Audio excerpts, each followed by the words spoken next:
Sério? Não tinha pergunta mais fácil, não?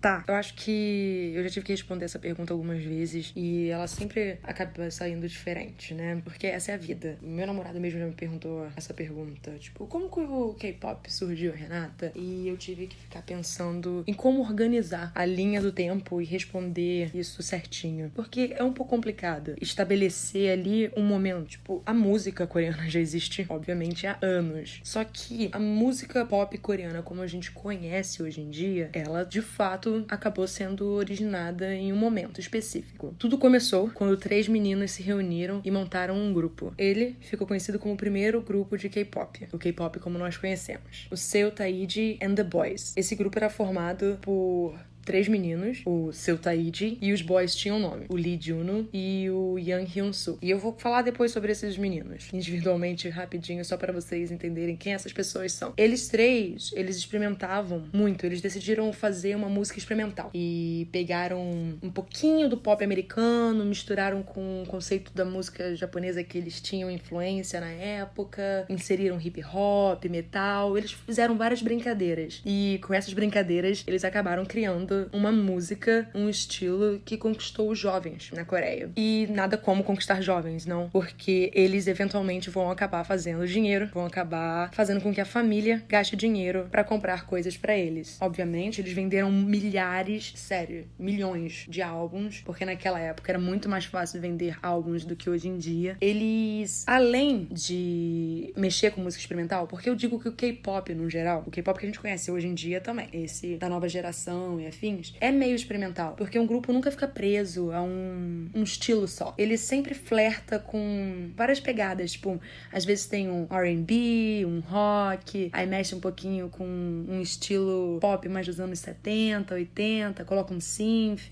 Atualmente, os anos 90 estão na moda. Ninguém nunca fica preso a alguma coisa. Você conhece até o estilo, o conceito daquele grupo, mas no geral, cada retorno, cada lançamento de música pode ser uma surpresa. E nós, como somos fãs, ficamos torcendo para sermos surpreendidas. Então, continuando. Além deles criarem essa música, né, experimental e afins, eles também influenciaram em uma outra coisa, a dança. Antes disso, nenhum grupo musical ficava fazendo dança. Porque o grupo musical é um grupo que faz música. Oh, nossa, Renata, jura? Mas no estilo que eles criaram, eles foram os precursores. Em tudo que veio depois deles, envolvia dança também. Então, K-pop ficou conhecido como um estilo que envolve música e dança. Então, era importante que as pessoas, os integrantes, ou quem era escolhido pra fazer parte de um grupo, soubesse cantar, o que às vezes algumas pessoas falham muito, tinham que saber dançar também. O Seo Taiji durou de 92 a 96, eles foram fundados em 91, mas o primeiro álbum saiu em 92. Eles ficaram 4 anos juntos. Durante esses 4 anos, eles lançaram uns 3 álbuns, agora não me recordo. E, de repente, no final... Não, acho que lançaram 4 álbuns. E, de repente, no final, né, da gravação desse último álbum deles, o Seo Taiji revelou que ele queria acabar com o grupo, que ele já tava querendo focar em outras coisas. Os outros membros ficaram surpresos, eles não estavam esperando isso, e cada um foi pra um lado. O Seo Taiji, ele seguiu em carreira solo, já era de esperar, afinal de contas foi ele que decidiu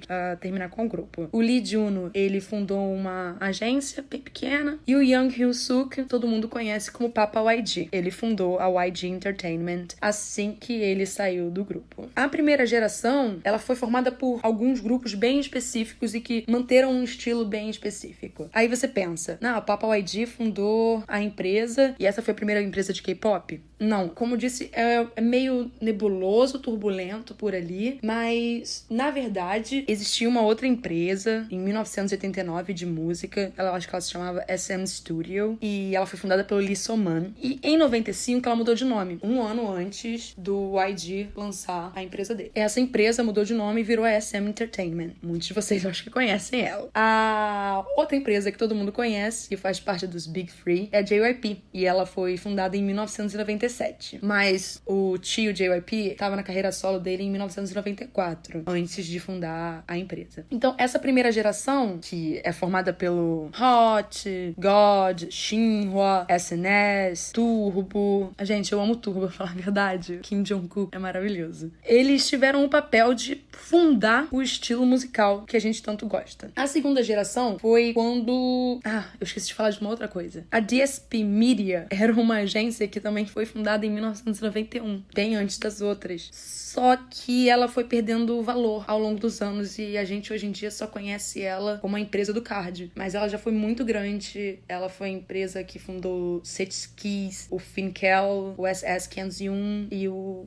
Pronto, voltando. E aí a segunda geração foi quando muitas empresas começaram a ser fundadas. Empresas como a Big Hit, que só ganhou projeção lá em 2013, quando o BTS começou a chamar um pouco de atenção. A gente vai entrar nisso em outro episódio. Teve também a MBK, que era a empresa do Tara, a Starship, a empresa do Sister, Cube, a empresa do Beast, 4Minute, a FNC, que é a empresa do CNBLUE. A segunda geração ficou marcada por grupos extremamente famosos. TVXQ, Wonder Girls, Super Junior, Girls' Generation, 21, Big Bang, Shine, Infinite. E durante a segunda geração, alguém ali teve um papel fundamental. E foi a Boa. Ela debutou com 13 anos. Exato, gente. Ela não tem tanto formol no rosto, não. Ela realmente é jovem. Ela teve a missão, ela conseguiu abrir as portas do mercado japonês para a música coreana. Ela conseguiu inserir isso, abrir essas portas, fazer com que as pessoas, a população lá ouvisse música coreana, mas no caso não era bem música coreana porque eles começaram a trabalhar com músicas em japonês. A Boa, inclusive, ficou anos no Japão e muita gente que eu conhece ela por causa de anime. A vida, né? Uma surpresa. Além disso, a segunda geração foi responsável por criar a Hallyu Wave, né? A onda coreana, que acabou indo para alguns países, chamando atenção e tudo mais. Primeiro lá nos Estados Unidos, onde tinham muitos descendentes de coreanos. E também porque a internet estava começando a se fortalecer. A internet é fundamental para o crescimento e a projeção do K-pop no mundo. Porque antes, ele era extremamente preso à Ásia. E apenas isso. A terceira geração, ela foi responsável por dar alguns dos maiores nomes que conhecemos hoje em dia, como o BTS, o EXO, o BAP, o Red Velvet, o GOT7, o B2B, EXIT e tudo mais. Eles foram ganhando essa projeção, ficando fortes e afins. E esses grupos, eles se tornaram fortes, de fato, por causa das redes sociais. As redes sociais nunca estiveram tão em alta quanto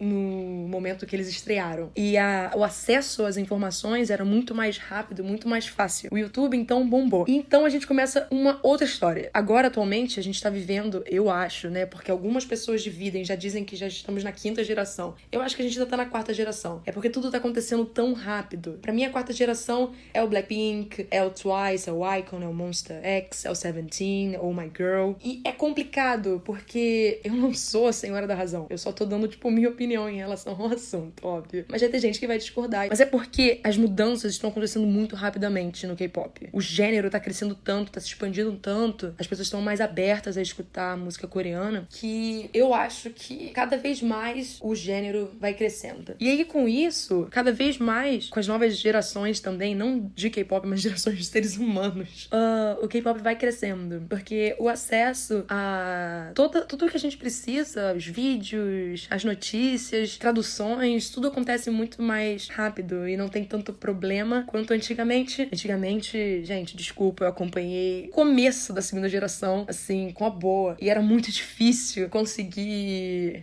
os materiais, os videozinhos. Eu tinha que baixar e demorava um tempão. A internet não era banda larga, eu tinha que esperar a internet de escada acontecer. E aí eu podia só baixar em momentos específicos. Era muito complicado. E as traduções não eram tão fáceis, entende? Eu não sabia coreano. Hoje em dia, eu não sei também. Mas naquela época era pior pra mim. E eu acho que as novas gerações de fãs estão tendo cada vez mais esse acesso facilitado. E ainda bem, vocês não precisam sofrer como outras pessoas sofreram. E tem o papel de compartilhar com outras pessoas e não ficar empurrando, não ser agressivo ou não saber lidar com crítica, sabe? Acho que essa nova geração, ela tem que desempenhar esse papel de que, você gostou, tudo bem. Tipo, o que você gosta de ouvir? Tentar encontrar talvez um grupo. Se você realmente faz essa questão que a pessoa conheça um pouquinho. Mas não ser agressivo, tipo, eu não gosto disso, ou eu não gostei disso. E aí as pessoas vão com 7 pedras na mão já. Eu acho que acaba sujando um pouco o nome do K-pop. E as pessoas já olham feio porque elas não têm paciência, sabe? Tipo, cara, olha como é que você tá falando comigo. Eu não vou ouvir. Então, eu acho que, basicamente, o K-pop começou em 92 com seu Taiji and the Boys. E eu espero que nunca termine. Acho muito difícil. E cada vez mais vai ter acesso